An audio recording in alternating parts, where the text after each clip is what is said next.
गोष्ट ठरू शकतो की जो माल उत्पादित आपण केलेला आहे त्या मालाचा उत्पादन खर्च आपण कंट्रोल करू शकतो. जर का समजा हा चष्मा आहे, हा चष्मा 1,000 रुपयाला बनला असेल तर साहजिकच हा 1200 ते 1500 रुपयाला मार्केटमध्ये विकला जाईल.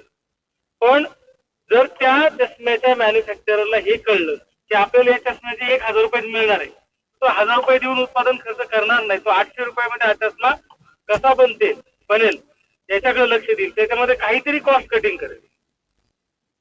आणि मग जर तो उद्योजक त्याच्या मानसिकतेत असेल तर शेतकरी सुद्धा हा उद्योजकच आहे. शेतकरी सुद्धा एक मोठा कारखानदार आहे. शेतकरी सुद्धा उत्पादन घेतो, एका फॅक्टरीचा मालक आहे. त्याला सुद्धा त्याच्या उत्पादन खर्चावर आधारित प्रॉफिट कमवण्याचा निश्चितपणे अधिकार. मग जर बाजार समितीत त्याला मिळणाऱ्या मालाचा भाव हा अनिश्चित आहे तर निश्चितपणे तो त्याने उत्पादित केलेल्या मालाचा खर्च कमी करून त्याचा प्रॉफिट हा निश्चितपणे कमवू शकतो. पण शेतकरी आज जर मी म्हटलं की उत्पादन खर्च कमी करायचं, छाऱ्या गड्या नाही रे गड्या होऊ शकत नाही असं म्हणणार. का म्हणणार तर म्हणणार सर बघा काय बोलता राव, वातावरण किती खराब झालेलं आहे. आज मशागतीचा खर्च वाढ आहे, मजुरीचा खर्च वाढलाय, तुमच्या खत आणि औषधाचा खर्च वाढलाय. एवढं सगळं वाढलेलं असताना तुम्ही उत्पादन खर्च कमी करण्याचा काय वार्ता करता राव? कसा शक्य आहे? हा उत्पादन खर्च हा निश्चितपणे कमी होऊ शकत नाही. हा एक कॉन्क्रीट माइंडसेट घेऊन आपण चाललेलो आहे. मित्रांनो, मला एका ठिकाणी ह्या ठिकाणी निश्चितपणे तुमच्याशी एक चर्चा करायची की उत्पादन खर्च हा कमी होऊ शकत नाही. हा जर तुम्ही माइंडसेट घेऊन चाललेला असेल तर तोच माइंडसेट मला या ठिकाणी तोडायचा आहे. होय, तोच माइंडसेट मला या ठिकाणी तोडायचा आहे. कृषी उद्योजक भारत या प्रकल्पाच्या अंतर्गत गेल्या 4 वर्षामध्ये 20,000 शेतकऱ्यांचा उत्पादन खर्च कमी केल्यानंतर मी तुमच्याशी बोलतो. मग उत्पादन खर्च कमी कसा करू शकतो तर निश्चितपणे मला तुम्हाला या ठिकाणी समजून सांगायचंय की मित्रांनो, एक साधी आणि सिंपल गोष्ट या ठिकाणी आहे की जर का तुम्ही ज्या जमिनीमध्ये राबताय ती जमीन कोणी दिली हो तुम्हाला? हवेतून पडली का? तर ती जमीन तुमच्या वडिलांकडून तुमच्या ताब्यात आली. तुमच्या वडिलांच्या ताब्यात कोणाकडून आली तर तुमच्या आजोबांकडून आली. तुमच्या आजोबांकडे कोणी दिली तर तुमच्या पंजोबांनी दिली. मग मला एक सांगा मित्रांनो, जर ती जमीन तुमच्या पंजोबांच्या काळामधून तुमच्या ताब्यात आलेली असेल तुमच्या वडिलांच्या आजोबांच्या थ्रू, तर तुमच्या पंजोबांना कधी त्या जमिनीमध्ये एवढा खर्च करावा लागलाय का हो? त्यांनी कधी मॉलिब्डेनम टाकले का हो? त्यांनी कधी कॅल्शियम टाकले का हो? त्यांनी कधी सिलिकॉन टाकले का हो? अजिबात नाही. त्यांनी जमिनीमध्ये फक्त 4 खटारी शेणखत आणि एखादी टाकली तर सिंगल सुपर फॉस्फेटची गोण आणि त्याच्यासोबत रोगराई नियंत्रणासाठी पीएचटी पावडर, एवढ्या भांडवलावरती त्याची जमीन पिकायची. आणि आज त्याच जमिनीमध्ये असं काय झालंय की मला स्वतःला खूप मोठा उत्पादनाचा खर्च या ठिकाणी करावा लागतोय. आणि आज प्रचंड प्रमाणामध्ये वाढलेला खर्च पाहता आपण निश्चितपणे अडचणीत येत चाललेलो आहे. मग माझ्या जमिनीमध्ये प्रचंड खर्च येतोय आणि त्याच जमिनीमध्ये आजोबा पंजोबा राबत होतो त्याला तिचा खर्च कमी होता. का घडलं याचा कधीतरी आपण विचार करणार की नाही? आणि म्हणून मित्रांनो, हाच विचार घेऊन आज कृषी उद्योजक भारत हजारो शेतकऱ्यांना शेतीचा उत्पादन खर्च कमी करून त्याच्यामध्ये अधिक प्रॉफिटेबल कसं व्हायचं याच्यावरती शास्त्र सुद्धा मार्गदर्शन करतात. आणि म्हणून आज माझ्या आजोबाचं पंजोबाचं काय बरोबर होतं आणि माझं काय चुकतंय याच्यावरती आपण एक विश्लेषणात्मक चर्चा करूया. बघा काय होतंय लक्षात घ्या. आज जर आपल्याला शेतीतला उत्पादन खर्च कमी करायचा असेल तर आपल्या जमिनीमध्ये आपण काय लावतोय? आपल्या जमिनीत आपण लावतोय वनस्पती. कुठली बी अंकुरित होऊन त्याची काय बनणार आहे? वनस्पती. कुठले रोप जमिनीत लावलं तर ते वाढून काय होणार आहे? वनस्पती. तर आपल्याला वनस्पती शास्त्र समजून घ्यावं लागेल की नाही? वनस्पती शास्त्रामध्ये वनस्पतीच्या वाढीच्या अवस्था समजून घ्याव्या लागतील की नाही? मग वनस्पतीच्या वाढीच्या अवस्था जर आपल्याला समजून घ्यायच्या असतील तर वनस्पतीच्या 4 महत्वाच्या अवस्था आहेत. पहिली अवस्था जमिनीखालची, दुसरी अवस्था जमिनीच्या वरची, तिसरी अवस्था ही फुलकळीची आणि चौथी जी अवस्था आहे ती उगवणीची, फळाची. म्हणजे 4 अवस्थेमध्ये वनस्पतीच्या गरजा सारख्या नाहीत. तर त्या अवस्था समजून घेऊन जर आपण त्या वनस्पतीला योग्य ट्रीटमेंट केली तर निश्चितपणे आपलं कॉस्ट कटिंग पण होईल, खर्च पण कमी होईल आणि मिळणार आहे ही गोष्ट आपल्याला समजून घ्यायची. तर पहिली सगळ्यात महत्वाची अवस्था ती जमिनीच्या खालची अवस्था. जमिनीच्या खालच्या अवस्थेमध्ये मित्रांनो सगळ्यात महत्वाचा विषय आहे ही जमिनीची अवस्था. झाडाच्या जमिनीच्या वरच्या अवस्थेत पण काम देते, फुलकळीत पण काम देणार आहे आणि फळामध्ये पण काम देणार आहे. म्हणजे एकदा बी जमिनीत लावली तर ते झाड हार्वेस्टिंग करेपर्यंत त्या जमिनी खालच्या अवस्थेचा फार महत्वाचा रोल आहे. मग जमिनीखालच्या अवस्थेचा फार महत्वाचा रोल आहे. तर मला ती अवस्था निश्चितपणे तुम्हाला समजून सांगायची की ती अवस्था सगळ्यात महत्वाची आहे, त्याचा की रोल आहे. जमिनीच्या अवस्थेमध्ये सगळ्यात महत्वाची गोष्ट काय बघावी लागेल, तुम्ही मला सांगा बरं, तुम्ही जमिनीमध्ये जे काही अन्नद्रव्य टाकता, तुम्ही जी खतं टाकता, ती वनस्पती उचलते कधी हो? काय 12 महिने ती अन्नद्रव्य उचलत असेल का हो? तर निश्चित नाहीये. सगळ्यात महत्वाची गोष्ट जर आपल्याला समजून घ्यायची असेल तर ती वनस्पती अन्नद्रव्याचा अपटेक कधी करते, ती वापसा कंडिशनला. जमिनीमध्ये जर योग्य वापसा असेल त्याच दिवसामध्ये वनस्पती खालचा खताचा आणि अन्नद्रव्याचा अपटेक करत असते. पण जमिनीमध्ये योग्य वापसा असेल त्या दिवशी ते अपटेक करत असेल तर आपण जमिनीला पाणी देतो 6-7 दिवस ती ओल राहते. पहिले 2-3 दिवस वापसा नसते तर तेव्हा अपटेक होत नाही. त्याच्यानंतरचे 2-3 दिवस वापसा असते तेव्हा अपटेक होतो. जेव्हा पाणी कमी होतं तेव्हा पण वापसा नसते तर तेव्हा सुद्धा अपटेक होत नाही. म्हणजे निश्चितपणे त्या पाणी दिल्यानंतरच्या 2 ते 3 दिवसामध्ये ती वनस्पती योग्य पद्धतीने अन्नद्रव्याचा अपटेक करत असते. म्हणजे अन्नद्रव्याचा योग्य अपटेक होण्यासाठी जमिनीमध्ये वापसा पाहिजे. मग हा प्रश्न मला तुम्हाला विचारायचा आहे की आपल्या जमिनीमध्ये अन्नद्रव्याचा अपटेक होण्यासाठी लागणारी वापसा खरोखर होत असते का? आपली जमिनीची वापसा कंडिशन टिकते का? तर याचं उत्तर दुर्दैवानं नाहीये. अति वापर रासायनिक खतांचा केल्यामुळे आपली माती चिकट झालेली आहे. क्षारयुक्त पाण्याचा अति वापर झाल्यामुळे आपली जमीन चोपण झालेली आहे. आणि मग पूर्वीच्या काळी बैलाने नांगरट व्हायची, आज ट्रॅक्टरचं नांगर सुद्धा घुसत नाहीये, अशी परिस्थिती जमिनीमध्ये आलेली आहे. आणि मग ती जे ढेकळं आहेत ती तर हाताने भुसभुशीत पद्धतीने फुटत नसतील, ती ढेकळं डोक्यात हाणली तरी डोकं फुटते, पण ते ढेकूळ फुटत नसेल तर ती जमीन निश्चितपणे, ती माती निश्चितपणे चिकट झालेली आहे. आणि चिकट मातीमध्ये वापसा कंडिशन ही टिकू शकत नाही. चिकट मातीमध्ये हे चिकटपणा घेणार, तुमची वापसा टिकू शकत. आणि म्हणून मित्रांनो, आपली जमीन योग्य वापसा कंडिशनला नाही. जमिनीखालच्या पहिल्या अवस्थेमध्ये आपल्या पिकाला जर अन्नद्रव्याचा अपटेक करायचा असेल तर त्याला वापसा कंडिशन टिकवणं फार गरजेचं आहे. योग्य वापसा असणं फार गरजेचं आहे. हा पहिला ऍस्पेक्ट जमिनीखालच्या अवस्थेचा. दुसरा ऍस्पेक्ट, त्याच्यामध्ये योग्य प्रमाणामध्ये सेंद्रिय कर्बाचं प्रमाण पाहिजे. आता सेंद्रिय कर्ब काय, तर सेंद्रिय कर्बाशिवाय शेती होऊ शकत नाही. मित्रांनो, तुम्ही लिहून ठेवा, खूप मोठ्या अक्षरात पाठी लावून ठेवा. रामकृष्ण हरी जसा मंत्र आपण 108 वेळा म्हणतो, तसा सेंद्रिय कर्बाशिवाय शेती होऊ शकत नाही. ही गोष्ट तुम्ही शेतकरी मित्रांनो समजून घेतली पाहिजे. आणि हा सेंद्रिय कर्ब काय, तर तुम्ही जमिनीला जो पुरवता तो शेणखतातून सेंद्रिय कर्ब पुरवत असता. पण आज माझा तुम्हाला सगळ्यांना हा प्रश्न आहे की शेणखत आपण जमिनीला टाकतोय का, की आपण जमिनीला शेण टाकतोय? बरेचसे शेतकरी प्राऊडली म्हणतात, सर मी 8 ट्रॉल्या टाकल्या, 10 ट्रॉल्या टाकल्या, 12 ट्रॉल्या टाकल्या. काय टाकलं? शेण की शेणखत? उत्तर दुर्दैवाने शेण आहे, पण देताना उत्तर येतं शेणखत. मला साधा प्रश्न तुम्हाला विचारायचा आहे, भात आणि तांदळामधला फरक काय हो? भात आणि तांदळामधला फरक निश्चितपणे एकच आहे की भात जेव्हा तांदूळ जेव्हा शिजवला जातो तेव्हा तो भात बनतो. आपण न शिजवलेल्या तांदळाला भात समजून खाल्ला तर आपलं पोट दुखणार आहे.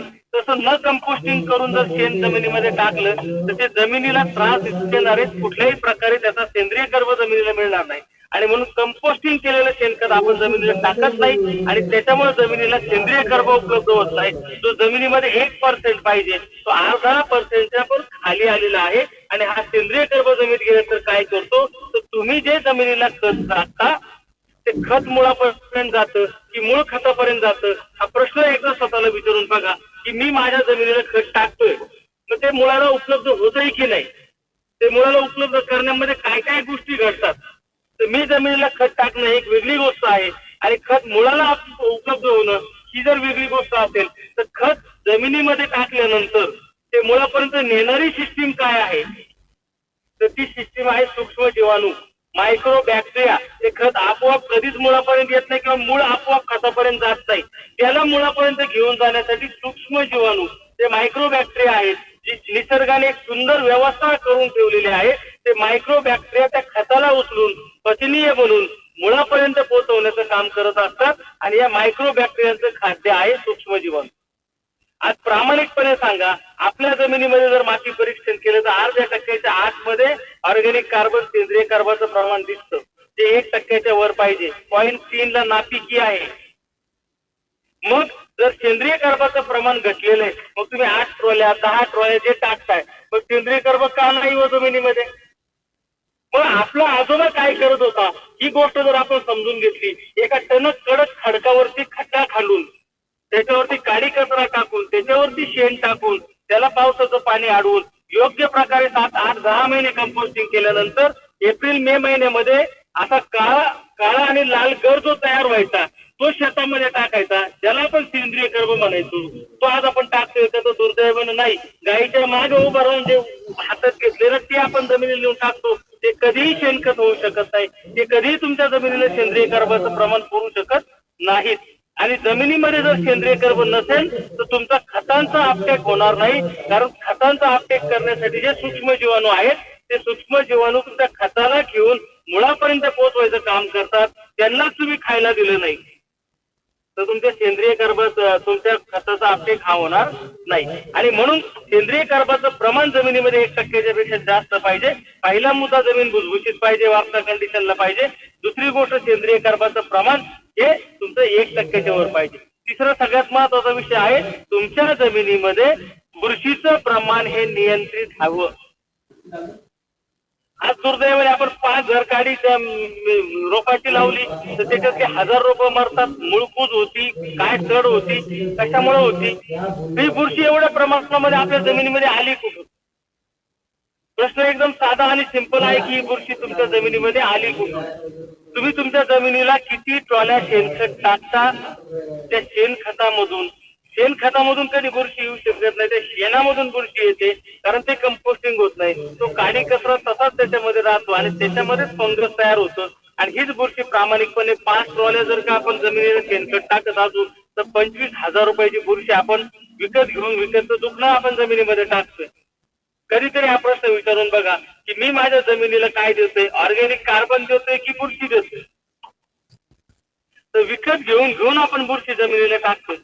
मला तुम्हाला या ठिकाणी कुठल्याही प्रकारचं नाव ठेवायचं नाही, फक्त काय चुकतं ही गोष्ट प्रामाणिकपणे तुमच्या समोर आणायची आहे. आणि म्हणून जमिनीखालच्या अवस्थेमध्ये जर तुमचं पीक योग्य पद्धतीने वाढवून जमिनीच्या वरती आणायचं असेल तर वापसा कंडिशन पाहिजे, सेंद्रिय कर्बाचं प्रमाण चांगलं पाहिजे आणि बुरशीचं प्रमाण नियंत्रित पाहिजे. हे जर 3 गोष्टी एकत्र असतील तर well begun is half done. खूप चांगल्या पद्धतीने ती वनस्पती जमिनीच्या वरती येईल, योग्य प्रमाणात वाढेल, तिला फुलं पण चांगली येतील आणि फळं सुद्धा चांगल्या अवस्थेमध्ये तुम्हाला मिळतील.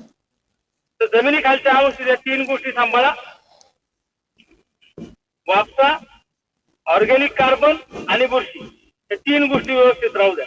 त्याच्यानंतर दुसरी सगळ्यात महत्वाची गोष्ट, जेव्हा ते झाड वाढतं, जमिनीच्या वरती येतं, तर साहजिकच त्याचा खोड चांगलं झालं पाहिजे, त्याला फांद्या चांगल्या आल्या पाहिजेत, त्याचे फुटवे चांगले झाले पाहिजेत, पानं चांगली पसरट झाली पाहिजेत. थोडक्यात त्याला जर का योग्य शब्दात सांगायचं झालं तर झाडामध्ये स्टोरेज चांगलं झालं पाहिजे, अन्नद्रव्याचं स्टोरेज चांगलं झालं पाहिजे. मग ते अन्नद्रव्याचं स्टोरेज कधी होईल? जेव्हा त्या झाडाचं अपटेक चांगलं असेल, त्या झाडामध्ये सेल डिव्हिजनची क्रिया चांगली झालेली असेल, त्या झाडामध्ये रोग प्रतिकार शक्ती चांगली आलेली असेल, थोडक्यात ते निरोगी आणि हेल्दी जेव्हा झाड होईल तेव्हा त्या झाडाची वाढ चांगली होईल, त्याच्यामध्ये स्टोरेज चांगलं होईल. आणि त्याच्यामध्ये पेशी विभाजन आणि पेशी निर्मितीची जी काही क्रिया आहे ती जर का सक्रिय झाली तर त्या झाडाची वाढ जोमदारपणे होत असते. आणि म्हणून जमिनीवरच्या अवस्थेमध्ये तुमच्या पिकामध्ये सेल डिव्हिजन आणि पेशी विभाजनाची आणि पेशी निर्मितीची जी काही क्रिया आहे ही खूप सुंदर पद्धतीने व्हायला पाहिजे. तिसरी सगळ्यात महत्वाची गोष्ट आपल्याला समजून घ्यावी लागेल, ती सगळ्यात महत्वाची गोष्ट आहे ती आहे फुलकळीची अवस्था. फुलकळीच्या अवस्थेमध्ये मित्रांनो समजून जर घ्यायचं असेल तर फुलं गळायला लागल्यानंतर घाईघाई आपण कृषी सेवा केंद्रामध्ये जातो, तिथनं काहीतरी स्प्रे घेऊन येतो, ते स्प्रे पिकाला मारतो. सेटिंग प्रॉपर होत नसेल तरी आपण फवारे घेऊन येतो, ते पिकाला मारतो, तर त्या अवस्थेमध्ये तुम्हाला रिझल्ट मिळत नाही. काय कारण असेल तर फुलं गळायला लागल्यानंतर तुम्ही फुलकळी गळण्याचं थांबवण्याची औषधं मारून काही उपयोग होणार नाही. मग आपल्याला हा बेस समजून घ्यावा लागेल की ही फुलकळी का गळते. जर आपल्याला रोगाचं कारण कळलं तर त्याची योग्य ट्रीटमेंट करता येईल. आणि म्हणून फुलकळी का गळते याचं योग्य उत्तर असं आहे की जर समजा आता मी सेशन मध्ये बसलो आणि मी तुम्हाला आपण शब्द वापरले तर तुम्ही सगळे कमेंट मध्ये पटापटा मला शिव्या घाला, नाही तर ही मीटिंग तरी सोडून जाल. कारण आपण सजीव आहे आणि आपल्या अवतीभोवती ज्या काही घटना घडतात त्या घटनांचा आपल्यावरती परिणाम होतो आणि त्यानुसार आपण रिॲक्ट होतो. म्हणून वनस्पती पण सजीव आहे. मी तुम्हाला या सेशन मध्ये चुकीचा शब्द वापरणार नाही आणि तुम्हाला सुद्धा रागावायचं काही संधी मी देणार नाही. परंतु जर का आपण ही गोष्ट समजून घेतली तर वनस्पती सुद्धा सजीव आहे आणि तिच्या अवतीभोवती ज्या काही घटना घडतात त्या घटनांचा परिणाम तिच्यावरती होतो. मग जोराचा पाऊस येतो, जोराची थंडी वाजते, कडक ऊन पडतं, सोसाट्याचा वारा येतो, बुरशीचा अटॅक येतो, कीटकाचा अटॅक येतो आणि ह्या गोष्टीमुळे वनस्पतीला अपेक्षित नसलेल्या घटना घडल्या तर वनस्पती स्ट्रेस मध्ये जाते, तिचा हार्मोनल बॅलन्स जातो आणि मग त्या अवस्थेत जर का तिला फुलं आली तर ती फुलं निश्चितपणे गळतात, ती फळामध्ये कन्वर्ट होत नाही. आणि म्हणून मित्रांनो एक गोष्ट मला तुम्हाला या ठिकाणी समजून सांगावी लागेल की ज्या वेळेला वनस्पतीला स्ट्रेस येतो त्या अवस्थेत जर फुलकळी लागली तर ती गळणार आहे. एखाद्या माता भगिनीला दिवस गेले आणि त्या अवस्थेत तिला जर सतत टेन्शन दिलं तर ते बाळ तिच्या पोटात टिकणार नाही.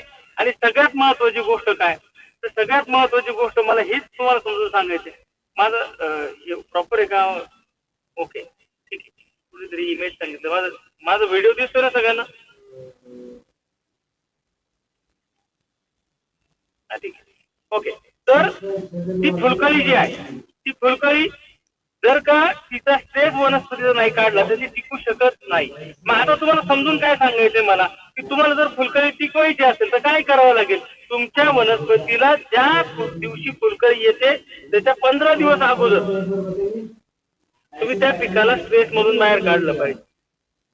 आपल्याला माहिती आहे याच्यानंतर 15 दिवसांनी फुलकळी येणार आहे तर त्या अगोदरच्या 15 दिवसाच्या काळात जर तुम्ही त्याला स्प्रे घेतले, तुम्ही फुलकळी गळल्यानंतर गळताना स्प्रे घेते ना तोच स्प्रे तुम्ही फुलकळी गळण्याच्या कंडिशनच्या अगोदर 15 दिवस म्हणजे झाडाला फुलकळी यायच्या 15 दिवस अगोदर जर घेतली तर याच्यानंतर येणारी फुलकळी गळणार नाही आणि तिचं सेटिंग प्रॉपर होईल.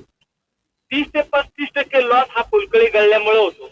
काल मी एका टोमॅटोच्या प्लॉट वरती होतो आणि त्या ठिकाणी सेटिंग प्रॉपर नव्हती तर मी त्याला ती मोजून दाखवली फुलं. त्या एका झाडाला जी फुलं आली होती ती मोजून दाखवली की बाबा एवढे जर का तुझी फुलं गळाली तर टोटल प्लॉट मध्ये गुणिले किती झाडं, तर एका झाडाला एवढी फुलं गळत असतील तर गुणाकार केला अख्ख्या हुंड्यांचा एका एकरामध्ये त्याचा 400 कॅरेटचा लॉस होतो. तुम्ही बिलीव्ह नाही करू शकत मित्रांनो. 400 कॅरेट आज 700-800 रुपये कॅरेट आहे, गुणिले करून बघा. एका फुलकळी गळल्यामुळे त्या शेतकऱ्याला एवढा मोठा लॉस होणार. मग योग्य काळामध्ये जर त्याचा स्ट्रेस काढला तर तुमचा तो लॉस भरून निघणार आहे. आणि म्हणून मित्रांनो त्याच्यानंतर जर आपण पाहिलं की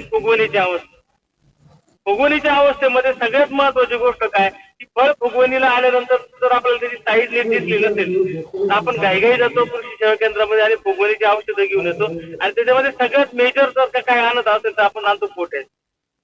मला तुम्हाला पोटॅश देण्याबद्दल विरोध नाही. फुगवणीच्या काळात पोटॅश हे पिकाला फार महत्वाचा रोल निभावत असतं. पण पोटॅश द्यायचं कधी? तुम्ही जर फुगवणीच्या अवस्थेत पोटॅश दिलं तर ते पोटॅश 25 दिवसानंतर तुमच्या पिकाला उपलब्ध होणार आहे, 20 दिवसानंतर अवेलेबल होणार आहे. मग तुमचं फळ फुगवणीच्या अवस्थेतून बाहेर गेल्यानंतर त्याला पोटॅश देऊन उपयोग काय? मग तुमचं फळ फुगवणीच्या अवस्थेच्या 25 दिवस अगोदर पोटॅश द्या ना.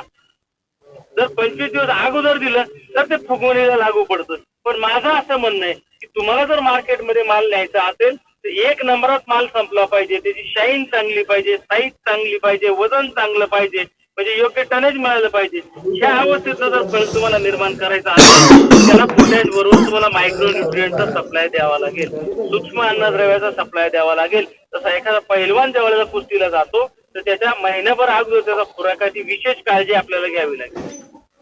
कारण त्याची मागणी जास्त आहे, त्याची गरज जास्त आहे, त्याचा परफॉर्मन्स त्याला जास्त द्यायचा आहे. मग फळाची अवस्था सुद्धा झाडासाठी कुस्तीची अवस्था आहे. तर फक्त पोटॅशवर ठेवण्यापेक्षा त्याला मायक्रोन्यूट्रिएंट सूक्ष्म अन्नद्रव्य जर आपण जास्तीत जास्त दिली तर निश्चितपणे त्या झाडाची मागणी जी आहे ती मागणी आपल्याला व्यवस्थितरित्या पूर्ण होईल. आणि म्हणून आपल्याला ह्या ठिकाणी समजून काय घ्यायचंय तर तुमच्या झाडाच्या 4 ज्या महत्वाच्या अवस्था आहेत या अवस्थांमध्ये जमिनीखालची अवस्था, जमिनीवरची अवस्था, फुलकळीची अवस्था आणि फळाची अवस्था, या 4 अवस्थेमध्ये झाडाची मागणी वेगळी वेगळी आहे, गरज वेगळी वेगळी आहे, ट्रीटमेंट वेगळी वेगळी आहे. ती जर समजून आपण त्या ठिकाणी केली तर निश्चितपणे तुमचं झाड, तुमची वनस्पती चांगलं उत्पादन दिल्याशिवाय राहणार नाही. आणि म्हणून तुम्ही एका पंचसूत्रीचा स्वीकार करायचा, जे कृषी उद्योजक भारत आग्रहाने लोकांना सांगते, आणि या पंचसूत्रीचा स्वीकार केल्यानंतर निश्चितपणे तुमच्या जमिनीमधला खर्च उत्पादनाचा पिकाचा कमी होणार आहे आणि उत्पन्न वाढणार आहे. ही पंचसूत्री काय आहे? तर सगळ्यात पहिली ज्या वेळेला आपण पिकाची तयारी करतो, आता नीट समजून घ्या हा विषय. आपण पिकाची तयारी करताना आपल्या डोक्यामध्ये काय विचार आला पाहिजे? तर सगळ्यात पहिला विचार आला पाहिजे, मी माझ्या ज्या जमिनीमध्ये पीक घेणार आहे त्याचं माती व्यवस्थापन व्यवस्थित करायचं आहे. मग माती व्यवस्थापन म्हणजे काय? आपण म्हणतो नांगरणी केली, त्याला रोटावेटर मारला, त्याला बेड तयार केले, ओके, हे करावंच लागेल. तशाच्या तशा मातीमध्ये तुमचं पीक लावू शकत नाही, डन. पण ज्या मातीची तुम्ही मशागत करता ती माती वापसा कंडिशनला आहे की नाही, ती चिकट सोपन आहे की वापसा कंडिशनला आहे, हे आपण पाहायला पाहिजे की नाही, हे बघावं लागेल की नाही. त्या मातीमध्ये सेंद्रिय कर्वाचं प्रमाण किती हे आपल्याला बघावं लागेल की नाही. त्या मातीमध्ये बुरशी नियंत्रित आहे की नाही हे आपल्याला बघावं लागेल की नाही. म्हणून पहिला जर विचार तुमचं पीक लावत असेल तुम्ही कोणता केला पाहिजे, तो सगळ्यात पहिला विचार केला पाहिजे माती व्यवस्थापन. म्हणजे मशागती बरोबर त्याचा वापसा कंडिशन कशी टिकेल, सेंद्रिय कर्बाचं प्रमाण कसं 1% वरती असेल आणि त्याच्यामध्ये बुरशी नियंत्रण कसे असेल, तर मी माझं पीक त्याच्यामध्ये लावायला पाहिजे. म्हणजे माती व्यवस्थापन पहिलं. 2 नंबर पाणी व्यवस्थापन. आज तुम्हाला अनुभव आला असेल की तुम्ही खूप चांगलं जिब्रेलिक ऍसिड आणलं, डेलिकेट आणलं, काय तुम्ही असेल ते स्प्रे आणला, पण तो स्प्रे मारला, एकाच्या शेतात रिझल्ट येतो, एकाच्या शेतात येत नाही. आपण त्या खत औषधवाल्याला, कंपनीवाल्याला नावं ठेवत बसतो. प्रॉब्लेम कुठे आहे? त्या औषधात प्रॉब्लेम आहे का? तर मला त्या औषधाविषयी चांगलं पण बोलायचं नाही आणि वाईट पण बोलायचं नाही. तर प्रॉब्लेम कुठे आहे? तुमच्या पाण्याचा पीएच हा 7-8 आहे आणि त्या औषधाचा पीएच आहे. त्या औषध त्या पाण्यामध्ये व्यवस्थित मिक्सच होत नाही, योग्य रिझल्ट देणार कसं? किती भारी औषध आणली, मग आपल्याला रिझल्ट नाही आला का आपण परत सेवा केंद्रात जातो, त्याच्यापेक्षा अजून भारी, त्याच्यापेक्षा अजून भारी. पाणी बदलून बघा ना एकदा, पाण्याचं पीएच कंट्रोल करून बघा ना एकदा. आणि हेच पाणी जेव्हा पिकाला जाते, मुळाला जाते, तेव्हा सुद्धा त्या मुळांना ते जास्त टीडीएसचं पाणी, जास्त क्षारचं पाणी, जास्त पीएचचं पाणी, ते सुद्धा मुळांना योग्य रिझल्ट देऊ शकत नाही. तुमची खतं जमिनीमध्ये मिक्स व्हायला अडथळे येतात. मग पहिलं जर का माती व्यवस्थापन केलं तर दुसरं पाणी व्यवस्थापन करायला पाहिजे. पाणी व्यवस्थापन हा दुसरा मुद्दा. आणि तिसरा अन्नद्रव्य व्यवस्थापन. आता अन्नद्रव्य व्यवस्थापन काय? तर पिकाला त्याच्या लाईफ सायकल मध्ये 16 प्रकारची घटक द्रव्य लागत असतात. 16 प्रकारची घटक द्रव्य कोणती? तर carbon, hydrogen, oxygen. Carbon, hydrogen, oxygen. सगळ्यात महत्वाची गोष्ट काय? तर कार्बन, हायड्रोजन, ऑक्सिजन. माझा नंबर तुम्हाला ज्या व्यक्तीनं या सेशनला बोलवले त्यांच्याकडे मिळेल. तर कार्बन म्हणजे सेंद्रिय कर्ब. मी बोललो सेंद्रिय कर्बाशिवाय शेती होऊ शकत नाही. मिळतो कुठून? तर तुम्ही दिलेल्या सेंद्रिय कर्बातून किंवा वनस्पती सुद्धा हवेतून येत असते. तर कार्बन, नंतर हायड्रोजन, ऑक्सिजन काय? तर पाणी. पिकाला किती लागतं? तर भरपूर लागतं. कधी लागतं? तर पिकाच्या सर्व अवस्थेमध्ये लागतं. त्याच्यामुळे कार्बन, हायड्रोजन, ऑक्सिजन किती द्यायचा? भरपूर द्यायचा, त्यांना नाही द्यायचा. नंतर काय? तर NPK. NPK nitrogen, phosphorus, potash. नत्र कधी लागतं? तर जनरली पिकाच्या सुरुवातीच्या अवस्थेमध्ये. इतरही काळात त्याची गरज आहे, पण जनरली सुरुवातीच्या अवस्थेत नत्राची आवश्यकता सर्वाधिक असते. कधी उपलब्ध होतं? लगेच उपलब्ध होतं. फॉस्फरस कधी? तर पिकाच्या हॉरिझॉन्टल अँड व्हर्टिकल ग्रोथ या स्टेजला, म्हणजे पिकाच्या शाखीय वाढीसाठी, फुटवेलसाठी. फॉस्फरस अवेलेबल कधी होतो? तर साधारणपणे जमीन टाकल्यानंतर 25 ते 30 दिवसांनी. म्हणजे तुमच्या फुटव्यांच्या अवस्थेच्या अगोदर 25 ते 30 दिवस अगोदर तुमच्या जमिनीमध्ये जर फॉस्फरस तुम्ही टाकला असेल तर निश्चितपणे त्याची अवेलेबिलिटी ही पिकाला होत असते आणि मग तुमची शाखीय वाढ प्रॉपर होते. आणि पोटॅश हे फुगवणीच्या अवस्थेमध्ये तुम्हाला जास्त गरजेचं आहे. एनपीकेचा रोल इतरही वेळा आहे, परंतु ह्या गोष्टींमध्ये सर्वाधिक आहे आणि म्हणून पोटॅश तुम्हाला 20 ते 25 दिवसांनी अवेलेबल जर होणार असेल तर फुगवणीच्या अवस्थेचे 20-25 दिवस अगोदर तुम्हाला पिकाला पोटॅश द्यावं लागेल. आणि एनपीकेचा रोल समजून घ्या. नत्र सुरुवातीला, फॉस्फरस फुटवेलला आणि पोटॅश फुगवणीला. तुम्हाला कधी द्यायचंय त्याचं गणित मी समजून सांगितलेलं. द्यायचं किती तर टनाने द्यायचं का तर नाही, किलोने द्यायचं. आज आपण देतोय काय तर तुम्हाला मी खताचं प्रमाण समजून सांगतो. 1 किलो रासायनिक खताला 40 किलो शेणखत हे योग्य प्रमाण आहे. तुमच्या जमिनीत जर तुम्हाला 1 किलो रासायनिक खत द्यायचं असेल तर तुम्हाला 40 किलो पूर्ण कंपोस्ट केलेले शेणखत द्यावं लागेल. आज आपल्याला 40 किलो रासायनिक खताला आपण 1 किलो कंपोस्टिंग खत देतोय. ही फार चुकीची पद्धत आहे आणि म्हणूनच आजोबाच्या काळातल्याने आपली परिस्थिती वेगळी आहे. आणि म्हणून रासायनिक खत देत असताना, एनपीके देत असताना तुम्हाला किलो मध्ये द्यायचे. आणि शेवटला 10 जे उरले बघा, कार्बन हायड्रोजन ऑक्सिजन 3 किती द्यायचे, टनाने द्यायचे, कधी द्यायचे, पिकाच्या सर्व अवस्थेत द्यायचे. एनपीके देत असताना किलोने द्यायचे. आणि 10 प्रकारचे सूक्ष्म अन्नद्रव्य जे आहेत ते पिकाच्या सर्व अवस्थेत देऊ शकता. पण नाही देता आले तर तुम्हाला फुगवणीच्या अवस्थेत बाकी नक्की द्यायचे, जरूर द्यायचे. आणि जर का तुम्ही फुगवणीच्या अवस्थेमध्ये जर तुम्ही ते दिले तर तुमचं फळ हे शायनिंगला चांगलं राहील, साईजला चांगलं राहील, कलरला चांगलं राहील आणि एक नंबरच मार्केटमध्ये उचललं जाईल. टनेज तुमचं वाढल्याशिवाय राहणार नाही. आणि जर ही सूक्ष्म अन्नद्रव्य आहेत ही नॅनो सिलेटेड टेक्नॉलॉजीने जर बनवलेली असतील तर ती फक्त ग्रॅम मध्ये लागतील. आणि म्हणून हे सेशन संपत असताना मला तुम्हाला एक गोष्ट जरूर सांगायची मित्रांनो, की हीच सांगायची की जर तुम्ही योग्य माती व्यवस्थापन केलं, जर तुम्ही योग्य पाणी व्यवस्थापन केलं, योग्य अन्नद्रव्य व्यवस्थापन केलं तर खत व्यवस्थापन आणि रोगराई व्यवस्थापन यांचा खर्च निम्म्याने कमी होऊ शकतो. परत एकदा माझं वाक्य आहे का, जर तुम्ही माती व्यवस्थापन योग्य केलं, जर तुम्ही पाणी व्यवस्थापन योग्य केलं, तुम्ही अन्नद्रव्य व्यवस्थापन योग्य केलं तर खत व्यवस्थापन आणि रोगराई व्यवस्थापन याचा खर्च निम्म्याने कमी होऊ शकतो. आणि आज तुमच्या पिकामध्ये खत व्यवस्थापनाचा आणि रोगराई व्यवस्थापनाचा खर्च सगळ्यात मोठा आहे. आणि म्हणून तुमचा खर्च जर निम्म्याने आणायचा असेल तर माती व्यवस्थापन, पाणी व्यवस्थापन, अन्नद्रव्य व्यवस्थापन ज्याच्यावरती मी या सेशनमध्ये भर दिला हे योग्य ठेवा. तुमचा खताचा, औषधाचा खर्च हा निम्म्याने कमी झाल्याशिवाय राहणार नाही. आणि हेच मला तुम्हाला या ठिकाणी सांगायचं होतं.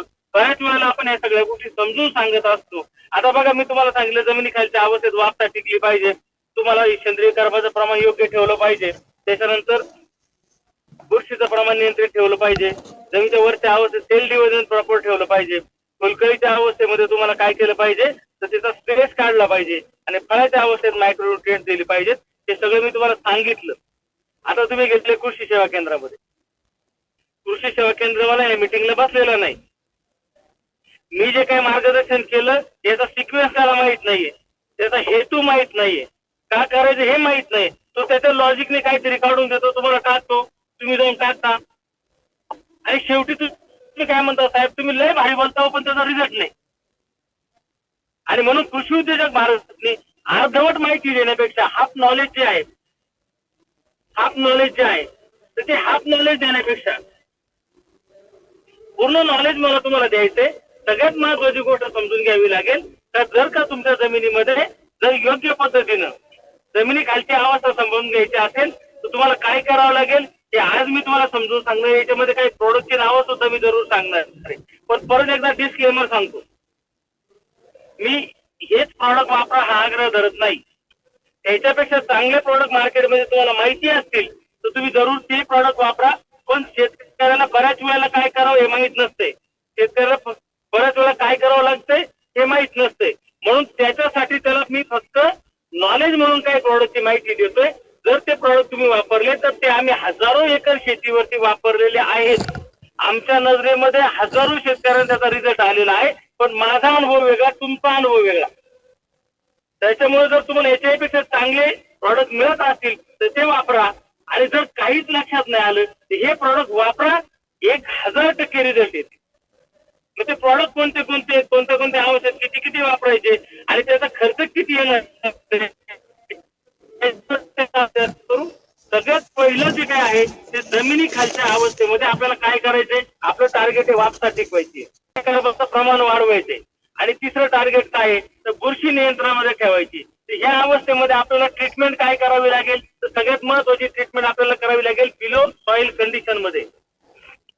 तर तुमच्या समोर मी काही प्रॉडक्ट सुचवतोय, त्या प्रोडक्टच्या माध्यमातून काय काय काम होणार आहे आणि त्याचा काय काय खर्च होणार आहे हे मी तुम्हाला सांगतोय. पिकामध्ये कमीत कमी खर्चात अधिकाधिक उत्पादन या टार्गेटने जर आपण काम करत असू तर याच्यामधला सगळ्यात पहिला आणि कुशल प्रोडक्ट जो आहे हा तुमच्या समोर दिसेल.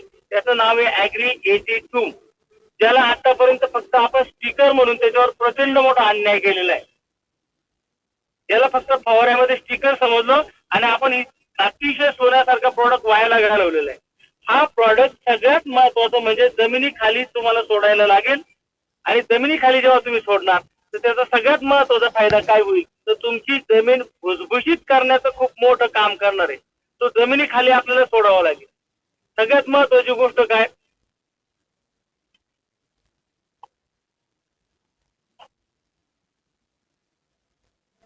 तर हे जे काही प्रोडक्ट आहे हे जमिनीखाली जेव्हा तुम्ही सोडता तेव्हा ते जमीन भुसभुशीत करायचं अतिशय महत्वाचं काम करते. याचा खर्च किती आहे तर फक्त एकरी 200 रुपये. माती व्यवस्थापनामध्ये अतिशय महत्वाचा प्रोडक्ट एकरी 200 मिली सोडायचंय आणि याचा खर्च 200 रुपये. याच्यानंतर पाणी व्यवस्थापनामध्ये आपल्याला सगळ्यात महत्वाचा हा जो काही प्रोडक्ट आहे पाणी व्यवस्थापनासाठी तुम्ही एखादा स्प्रे घेता त्या स्प्रे मध्ये जर का योग्य पद्धतीने पाण्याचा पीएच चांगला नसेल तर त्याचा रिझल्ट येत नसेल तर पाणी व औषधामध्ये 100% एकजीव करण्याचं हे काम करतं. औषधांना समान पसरवण्यासाठी काम करतं. सगळ्यात महत्वाची गोष्ट काय तर त्या औषधाला ऍक्टिव्हेट करण्याचं काम करतं. आणि सगळ्यात महत्वाची गोष्ट जर आपल्याला याच्यामधून समजून सांगायची असेल तर याचं प्रमाण अतिशय कमी आहे. म्हणजे फक्त अर्धा मिली पर लिटर. म्हणजे 20 लिटरच्या पंपाला फक्त 10 मिली वापरायचं म्हणजे 10 रुपयाचा खर्च आहे. म्हणून जमिनीखालच्या अवस्थेत सुद्धा माती भुसभुशीत करण्याचं काम करेल माती व्यवस्थापनामध्ये आणि पाणी व्यवस्थापनामध्ये पाणी हलकं करायचं काम पाण्याचा पीएच कंट्रोल करायचं काम सुद्धा हेच करणार आहे. आता याच्यानंतर मी तुम्हाला एक अतिशय सुंदर प्रोडक्ट सांगतोय जो अपवादात्मक परिस्थितीमध्ये तुम्हाला वापरला प्रचंड मोठे फायदे याच्यामधून मिळणार आहे. आज आता परिस्थिती आपण जर बघितली तर सगळ्यात महत्वाचा प्रॉब्लेम आपल्याला काय दिसतो तर खूप जोराचा पाऊस आता पडतोय आणि अनेक पिकं जी आहेत ती पिकं पाण्याखाली गेलेली आहेत. अशा अवस्थेमध्ये तुमचा प्लॉट पिवळा पडतो सडून जातो. काही काही ठिकाणी काय होतं खूप पाऊस पडल्यानंतर पाऊस ओढ देतो महिना महिना पाऊस पडतो. मग अशा अवस्थेमध्ये पाणी न मिळाल्यामुळे पिकं करपून जातात. एकतर अति पाण्याने पण सडून जातात आणि पाणी न मिळाल्यामुळे करपून जातात. ॲग्री ॲक्वाजेल एकरी फक्त 1 किलो जर तुम्ही तुमच्या जमिनीमध्ये टाकला तर तुमच्या जमिनीमधलं पाणी ते 500 पटीनं स्वतःमध्ये शोषून घ्यायचं काम करतो, शोषून घ्यायचं काम करतं. म्हणजे ते पाणी त्याचं एक जेल फॉर्मॅटमध्ये जमिनीमध्ये कन्व्हर्जन करतं आणि तुमच्या पिकामध्ये अतिरिक्त असलेलं पाणी आहे त्याच्यामुळे तुमची पिकं जी आहे ती पिवळी पडत नाहीत, ती सडत नाहीत, खराब होत नाहीत. आणि त्यावेळेला ते पाणी कमी पडतं, पाऊस पण पडायचा बंद होतो आणि महिनाभर जरी पाऊस नाही आला तर तेच पकडलेलं पाणी हळूहळू हळूहळू ते मुळांना द्यायचं काम. आता याच्यामध्ये सगळ्यात महत्वाचा फायदा मला याचा अजून काय सांगायचं आहे की सगळ्यात महत्वाचा फायदा याच्यामध्ये हा होतो की तुमची जी काही खतं आहेत ती खतं लिच आउट होण्याचं प्रमाण याच्यामुळे कमी होतं. सगळ्यात महत्वाचा विषय समजून घ्या जमिनीमध्ये वापसा कंडिशन टिकवण्यासाठी अतिशय महत्वाचा प्रोडक्ट क्रुशियल प्रोडक्ट द्या. आणि म्हणून मला तुम्हाला समजून काय सांगायचंय की तुमची खतं जी आहेत ही पाण्याबरोबर वाहून जात नाहीत आणि म्हणून तुम्ही जे काही न्यूट्रिएंट पिकाला पुरवलेले हा होल्ड करतो, मुळापाशी ठेवतो आणि हळूहळू पिकाला अवेलेबल करायचं काम करतो. आता याच्यानंतर दुसरं सगळ्यात महत्वाचं प्रोडक्ट मला तुम्हाला समजून सांगायचं जे सेंद्रिय कर्बाचं प्रमाण खूप मोठ्या प्रमाणात वाढवतं. एक ट्रॉली शेणखत जर पूर्णपणे कुजून आपण जमिनीला वापरली तर तिचा खर्च 5,000च्या वरती येतो. ॲग्री ह्युमिक ग्रॅन्युअल्स जे आहे ना ते फक्त एक बॅग 700 रुपयाची बॅग आहे. हे जर तुम्ही तुमच्या जमिनीत टाकलं तर तुमच्या 2 ट्रॉल्या पूर्णपणे कुजून टाकलेल्या शेणखतापेक्षा जास्त ऑर्गॅनिक कार्बन अवेलेबल करायचं काम जर कोणी करत असेल तर ते ॲग्री ह्युमिक ग्रॅन्युअल करतात. ऑर्गॅनिक प्रोडक्ट आहे त्याच्यामुळे तुमच्या पिकाला कुठल्याही प्रकारची हानी न होता खूप चांगल्या आणि जबरदस्त पद्धतीचे फायदे होतात. काय काय फायदे होतात जर्मिनेशन तुमचं वाढतं, न्यूट्रिएंटचा अपटेक वाढतो, पाणी कमीत कमी लागतं, तुमचं पीक लवकरात लवकर मॅच्युरिटीला येतं आणि जे काय उत्पादन आहे ते चांगल्या पद्धतीने वाढतं. आणि सगळ्यात महत्वाची गोष्ट काय तर न्यूट्रिएंट कंटेंट जे जमिनीमध्ये आहे ते तुमच्या फळामध्ये अतिशय चांगलं राहतं. जुन्या काळात अतिशय गोडवा असलेली फळं आपल्याला जर का खायला मिळायची तर त्या पद्धतीची पाहता मिळतील. अनेक आंब्याच्या बागांमध्ये, काजूच्या बागांमध्ये, आता कोणीतरी चिकूच्या बागेचा मला विषय सांगितला. जर तुम्ही ऍग्री ह्युमिक ग्रॅन्युअल त्याच्यामध्ये जर टाकलं तर सगळ्यात महत्वाची गोष्ट जर पाहिली तर त्या फळांचा गोडवा, त्याची टेस्ट आणि ज्या काही गोष्टी आहेत त्या फार नॅचरल येऊ शकतात. आणि ह्या कुठल्या प्रॉडक्टने जर होत असतील तर त्या ऍग्री ह्युमिक ग्रॅन्युअलने होत असतात. एकरी फक्त 700 रुपये खर्चामध्ये हा तुम्हाला मिळू शकतो. याच्यानंतर जर तुम्ही पाहिलं तर तुम्ही बेसल डोसला तो ग्रॅन्युअल टाकू शकता, पण पीक तुमचं आता उभं आहे आणि सेम कंटेंट तुम्हाला पिकाला द्यायचे पण पाण्याद्वारे द्यायचे, तर तुम्हाला लिक्विड फॉर्मॅटमध्ये पण हा प्रोडक्ट अवेलेबल आहे. आणि हा स्प्रे मध्ये पण वापरता येतो. आणि सगळ्यात महत्वाची गोष्ट जर समजून सांगायची असेल तर ती ही आहे की तुमच्या जमिनीमध्ये कार्बन कंटेंट वाढवणं, ऑर्गॅनिक कंटेंट वाढवणं हे जरी सगळ्यात महत्वाचं काम असेल तरी झाडामध्ये वरतून स्प्रे दिल्यानंतर फोटोसिंथेसिस, प्रकाश संश्लेषणाची जी काही क्रिया आहे ती करण्याचं काम सुद्धा ऍग्री ह्युमिकच्या माध्यमातून अतिशय चांगलं होतं. पांढऱ्या मुळांची जी काही संख्या आहे ती पांढऱ्या मुळांची संख्या प्रचंड प्रमाणामध्ये वाढवण्याचं काम जर कोण करत असेल तर ते ऍग्री ह्युमिक लिक्विड करतं. पाण्याबरोबर दिलं तर एकरी फक्त 550 रुपये खर्च जमिनीमधून आहे. आणि स्प्रेला जर दिलं तर एका पंपाला साधारणपणे 30 ते 40 मिली, म्हणजे साधारणपणे 30 ते 40 रुपयाचं एवढाच खर्च त्याच्यामध्ये एका पंपासाठी आहे. याच्यानंतर मी खर्च आवर्जून का सांगतोय तर निश्चितपणे तुमच्या जमिनीमध्ये तुम्ही ज्या पिकाला ऍप्लिकेशन देता त्याचा खर्च हा नियंत्रित पाहिजे, खर्च हा कमी पाहिजे. याच्यानंतर मी ऍग्री प्रोटेक्ट नावाचं प्रोडक्ट तुम्हाला सांगतोय. जमिनीमध्ये बुरशी जर नियंत्रित ठेवायची असेल, तुमच्या जमिनीमध्ये जर तुम्हाला बुरशी नियंत्रणामध्ये ठेवायचे असेल तर तुमच्या जमिनीमध्ये मित्र बुरशी पाहिजे. मित्र बुरशी आणि शत्रू बुरशी अशा दोन वेगवेगळ्या प्रकारच्या बुरशी आहेत मित्रांनो. मित्र बुरशी जी आहे ती शत्रू बुरशीला नियंत्रणात ठेवण्याचं काम करते. आणि आपण जेव्हा बुरशीनाशक जमिनीमध्ये फवारतो तेव्हा दोन्ही प्रकारच्या बुरशी मारत असतो. मग ती मित्र बुरशी पण मारतो आणि शत्रू बुरशी पण मारतो. आणि म्हणून मित्रांनो मला या ठिकाणी तुम्हाला समजून सांगावं लागेल की मित्र बुरशी जी आहे जी आपल्या जमिनीमध्ये वाढली पाहिजे, तिला नियंत्रित ठेवायचं काम अजिबात, तिला मारायचं काम आपण केलं नाही पाहिजे. आणि म्हणून मला पण या ठिकाणी सांगायचं की ऍग्री प्रोटेक्ट ही मित्र बुरशी आहे. तुमच्या जमिनीमध्ये जर तुम्ही टाकली जमिनीच्या शत्रू बुरशीला ती आवाक्यात आणायचं काम करत असते. आणि म्हणून बेसल डोस जर एकत्र केला तर agri protect, agri humic granule आणि ऍग्री 82 या तिघांना जर एकत्रित केलं तर 2100 ते 2000च्या वरती त्याचा खर्च होत नाही. आणि एक ट्रॉली शेणखताला लागतो 5000चा खर्च. त्याच्यामध्ये ऍग्री एक्वाजेल जरी केलं तरी सुद्धा तुम्हाला 5000च्या आतल्या खर्चामध्ये तुमचा बेसल डोस तयार होणार. आणि म्हणून एक ट्रॉली शेणखतापेक्षा जर निम्म्या खर्चामध्ये जर कुठे सगळं होणार असेल तर तुमचा खर्च निश्चितपणे कमी होतोय आणि जमिनी खालच्या अवस्थेमध्ये अतिशय ताकदवान काम होतं. आता आपण जमिनीच्या वरच्या अवस्थेचा विचार करू.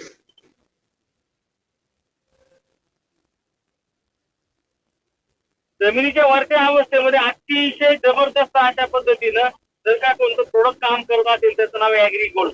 एकरी फक्त 500 रुपये खर्चामध्ये, एकरी फक्त 500 रुपये खर्चामध्ये तुमच्या जमिनीमध्ये अतिशय जबरदस्त पद्धतीनं पांढऱ्या मुळ्यांची वाढ होणं, मुळ्यांना ताकद देणं, आपटेक वाढवणं, सेल डिव्हिजनची प्रक्रिया फास्ट करणं, तुमच्या पिकामध्ये अतिशय चांगल्या पद्धतीनं त्या झाडाला चांगल्या पद्धतीनं ग्रोथ द्यायचं जर काम कोण करत असेल तर हे ऍग्री गोल्ड प्रोडक्ट करतं. सेल डिव्हिजनची प्रक्रिया जी आहे ती प्रक्रिया खूप चांगल्या पद्धतीने जर वाढवायची असेल तर ऍग्री गोल्ड हे पीक 10 ते 12 दिवसानंतर, जेव्हा 10 दिवसानंतर तुमचं पीक तुम्ही जमिनीमध्ये लावता त्याच्या 10 दिवसानंतर ऍग्री गोल्ड जमिनीमधून सोडून द्या. त्याच्यासोबत ऍग्री ह्युमिक आणि ऍग्री 82 सोडा. एकत्रित खर्च केला तर 1800 रुपयापेक्षा जास्त होणार नाही. आज कांद्याचा सीझन जर येत असेल तर त्या कांद्याच्या सीझन मध्ये पातींची संख्या वाढवण्यासाठी, परत एकदा नीट समजून घ्या, कांद्याच्या सीझन मध्ये पातींची संख्या वाढवण्यासाठी जितक्या पाती तितक्या पाकळ्या आणि तितक्या पाकळ्या तितकी फुगवण.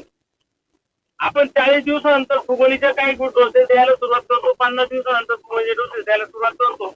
पण त्याला जर पातीच नसतील तर पाकळ्या येणार नाहीत आणि पाकळ्या येणार नाही तर फुगवण कुठून येणार. आणि म्हणून ह्या पाठी जर वाढवायच्या असतील तर कांद्याला 10, 12, 15 दिवसानंतर किंवा बरीचशी लोक तणनाशक फवारल्यानंतर एक जर पहिला डोस कोणता देणार असेल तर ते ऍग्री गोल्डचा दिला पाहिजे. एकरी फक्त 500 रुपये खर्चामध्ये सगळ्याच पिकांमध्ये तुम्हाला ऍग्री गोल्ड देता येतो. त्याच्यानंतर पुढचा जर कसा बघायचा असेल आपल्याला तर तो येतो ऍग्री मॉस.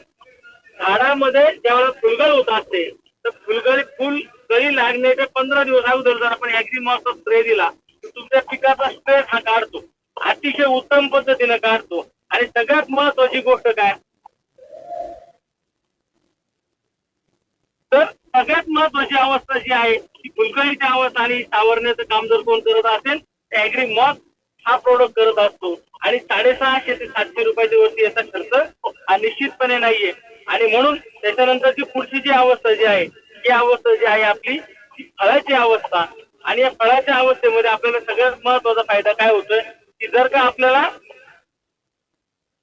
फुगवण व्यवस्थित पाहिजे असेल त्याला आपल्याला मायक्रोन्यूट्रिएंट्स द्यावे लागतील. आणि हे नॅनो सिलेटेड फॉर्मॅट मध्ये जर असतील तर याचा निश्चितपणे पिकाला जो काही फायदा होतो तो फायदा होतो. ॲग्री नॅनोटेक हे असे नवीन उत्पादन आहे जे नॅनो तंत्रज्ञानाचा वापर करून तयार केलेलं आहे. हे मातीमध्ये निश्चितपणे पोषण खनिजे मुक्त करून मातीची सुपीकता वाढवण्यामध्ये मदत करतं, पिकाची वाढ करतं, पोषणाचा वापर वाढवतं आणि फोटोसिंथेसिसची प्रक्रिया ही वाढते. आणि हीच गोष्ट तुमच्या फळाच्या फुगवणीमध्ये अतिशय महत्वाचा रोल निभावतं. आणि म्हणून तुमच्या पिकाला जर का हे सगळी प्रॉडक्ट एकत्रित करून जर त्याला आपल्याला द्यायचे असतील तर 4 ते 5 हजार रुपयाच्या वरती सुद्धा हा खर्च हा निश्चित नाहीये मित्रांनो. मी तुम्हाला परत एकदा डिस्क्लेमर देतोय की हेच प्रॉडक्ट वापरले पाहिजेत हा आग्रह नाही. पण बऱ्याच वेळेला करायला जातो मारुती आणि होतो गणपती. आणि म्हणून मी तुम्हाला हे प्रॉडक्टची नावं सांगितलेली आहेत. हजारो एकर शेतामध्ये गेले 4 वर्ष आम्ही वापरतोय. हजारो समाधानी शेतकरी आहेत आणि या हजारो समाधानी शेतकऱ्यांच्या माध्यमातून आपल्याला आलेले जे रिझल्ट आहेत आणि म्हणून मी या प्रॉडक्टची शिफारस करतो. बऱ्याच वेळेला आपल्याला जे पाहिजे असतं तेच प्रॉडक्ट आपण सगळ्यात महत्वाच्या गोष्टी समजून सांगण्यामध्ये देतो.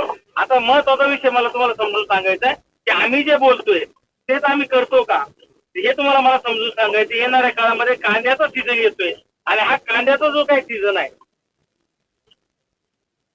हा सीझन आपल्याला सगळ्यात महत्वाचा सीझन आहे. मग कांद्याचा आलेला रिझल्ट मला तुम्हाला कृषी उद्योजक भारतचा सल्ला ज्यावेळेला आम्ही दिला तर शेतकऱ्याला काय आला हा मला दाखवायला आवडणार आहे. आणि म्हणून तुम्हाला मित्रांनो या ठिकाणी आम्ही जे काय बोलतोय तेच आम्ही करतो का हे तपासण्याची संधी या व्हिडिओच्या माध्यमातून कृषी उद्योजक भारत नावाचं युट्यूब चॅनल आहे. मराठीमध्ये कृषी उद्योजक भारत टाईप करा तुम्हाला युट्यूब चॅनलवरती सगळे रिझल्ट मिळतील. त्याचा हा जो व्हिडिओ आहे आपल्याला आता निश्चितपणे पाहायचा आहे तर आपण मॅडमला विनंती करूयात की हा व्हिडिओ आपण लावा आणि त्याच्या माध्यमातून आपल्याला खूप चांगला असा रिझल्ट हा बघायला मिळणार आहे.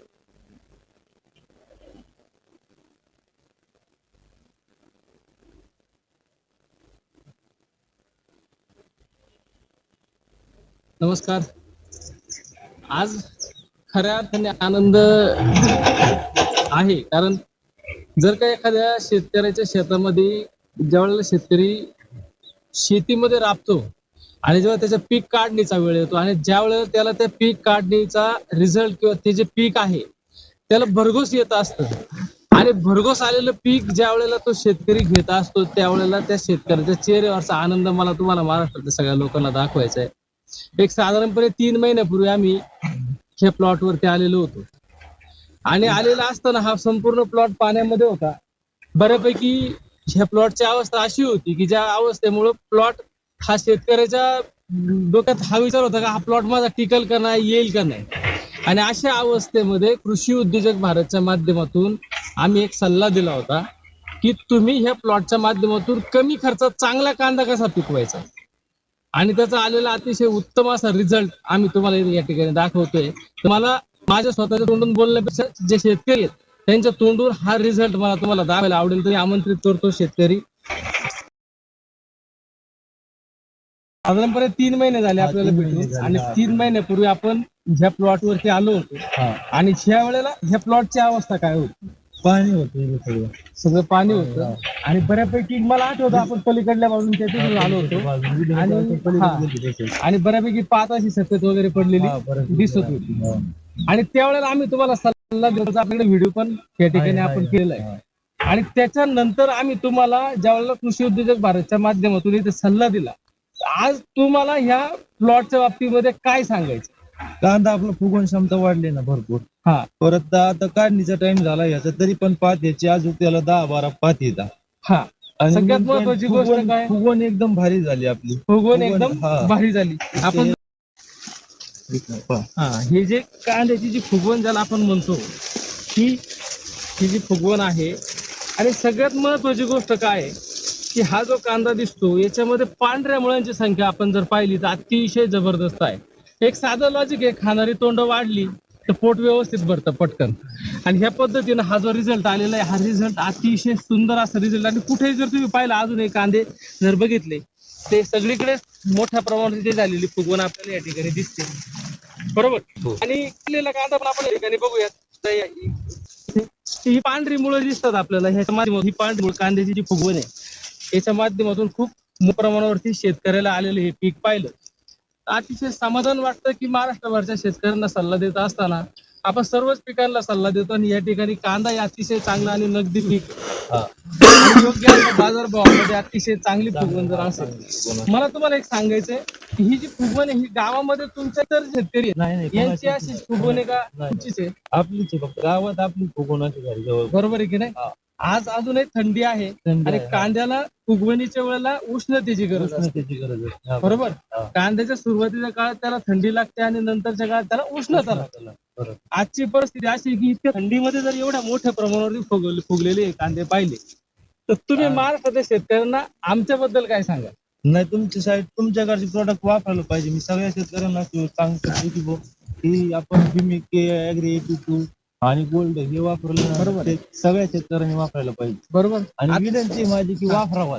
हा, आता या ठिकाणी मला शेतकरी तर आहेत परंतु त्यांच्या मातोश्री पण या ठिकाणी आहेत. जरा आपण त्यांच्याकडे जाऊया, त्यांना इकडे बोलवण्यापेक्षा. हा, नमस्कार. आपलं नाव? नामदार रस्ता. तर आम्ही मागच्या वेळेला जेव्हा आलो होतो तेव्हा आपली काही भेट झाली नाही झाली. तर आपण तुमच्या संत्र्याच्या प्लॉटला ट्रीटमेंट दिली होती आणि संत्र्याचं पीक जर पाहिलं तर ते अतिशय भरघोस आहे. आपण कांद्याला पण अतिशय चांगला रिझल्ट या ठिकाणी दिसतोय. तर मला तुम्ही सांगाल का बा तुमच्या कांद्याच्या बाबतीत तुमचं मत काय ह्या प्लॉटच्या बाबतीत? चांगलं झालं, प्रगती चांगली वाढली, त्याच्यात फुगवण चांगली आली आणि चांगली झाली. मालाची तुमच्या औषधाने रिझल्ट चांगलाच भेटला आणि चांगलं झालं. आता मला वाटतं तुम्ही कांदा काढण्याचं काम करता, बरोबर ना? सगळेजण तुम्ही कांदा काढण्याचं काम करता, तुमच्या गावामध्ये तुम्ही कांदा काढता सगळ्यांचं. तर ह्या प्लॉट मध्ये जो कांदा फुगलेला दिसतो तर तुम्ही इतर ठिकाणी एवढी फुगवण पाहता का? नाही पाहत.